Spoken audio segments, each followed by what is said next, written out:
जैन धर्म दर्शन ने पंच महाव्रत का उल्लेख किया है। पंच महाव्रत हैं क्या? कौन कौन से 5 व्रत हैं? तो अहिंसा, सत्य, आस्तेय, ब्रह्मचर्य और अपरिग्रह। अब अगर इनको आप व्यापक तौर पे समझें तो अहिंसा का सामान्य सा अर्थ होता है कि हिंसा नहीं करना। मैंने कहा कि हिंसा नहीं करने का सामान्यतः लोग क्या लगाते थे कि किसी को शारीरिक चोट पहुंचाना, मारना, पीटना, हत्या कर देना, उसी को हिंसा मानते थे।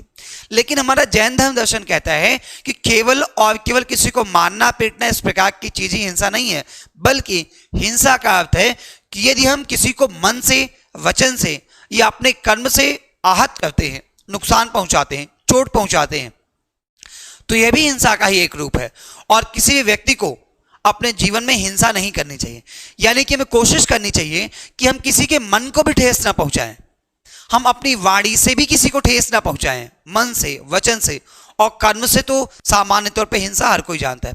तो जैन धर्म दर्शन कहता है कि अहिंसा का मतलब है कि मन, वचन एवं कर्म से किसी को आहत नहीं पहुंचाएं। इसका अर्थ है कि हम अहिंसा का पालन कर रहे हैं। दूसरी बात यह है सत्य, सही बोलना। सही बोलने में मन से सही हो, वचन से सही हो और कर्मों से सही हो। केवल और केवल सही बोलने की बात नहीं है कि सत्य भाषण करें, नहीं, मन भी सत्य हो, सच्चा मन हो। वो नहीं कि मन में आन बगल में छुरी है ना, कि मन में कुछ और है और सामने से कह रहे अरे सर आइए स्वागत है आपका। नहीं, अगर मन हमारा सच्चा नहीं है तो स्वागत भी करने की कोई जरूरत नहीं है, ठीक है ना।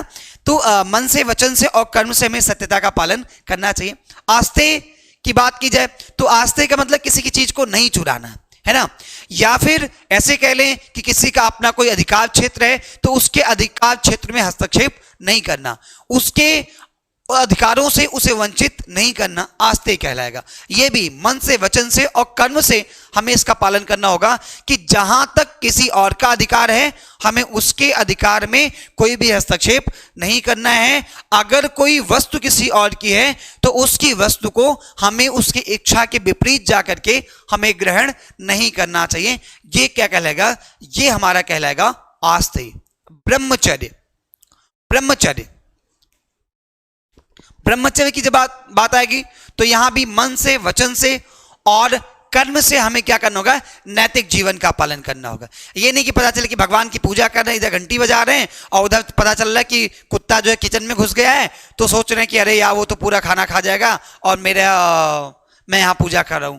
तो ऐसे पूजा करने का भी कोई अर्थ नहीं है, ऐसे पूजा करने का भी कोई अर्थ नहीं है, क्योंकि वाणी से तो आप भगवान की वंदना कर रहे हैं, उनकी स्तुति कर रहे हैं, लेकिन मन आपका लगा हुआ कुत्ता जो है किचन में घुस गया है, बिल्ली आ गई, दूध पी जाएगी, ये सारी चीजें चल रही हैं, तो आप मन से नहीं पूजा कर रहे। इस वजह से ब्रह्मचर्य का जब पालन करें तो मन, वचन और कर्म तीनों से आप जो है ब्रह्मचर्य का पालन। अपरिग्रह, आवश्यकता से अधिक चीजों का संग्रह नहीं करना है। वो कोई भोज्य पदार्थ भी हो सकता है, कोई और पदार्थ हो सकता है, भौतिक वस्तु हो सकती है, लेकिन आपको उसका पालन नहीं करना है, उसका संग्रह आवश्यकता से अधिक नहीं करना है। और जो संग्रह आवश्यकता से अधिक नहीं करना है, मन से, वचन से और कर्म से आपको इन चीजों का पालन करना है। अगर आप जैन धर्म दर्शन के अनुसार इन पंच महाव्रतों का पालन करते हैं, 5 महाव्रत का पालन करते हैं, तो इनका मानना है कि किसी व्यक्ति का जो जीवन है, जीवन चरित्र है, वो उत्तम प्रकार का होगा। और जब हमारा जीवन चरित्र उत्तम होगा तो हम इस प्रकार से सम्यक दर्शन, सम्यक ज्ञान और सम्यक चरित्र का पालन करते हुए हमारी जो बात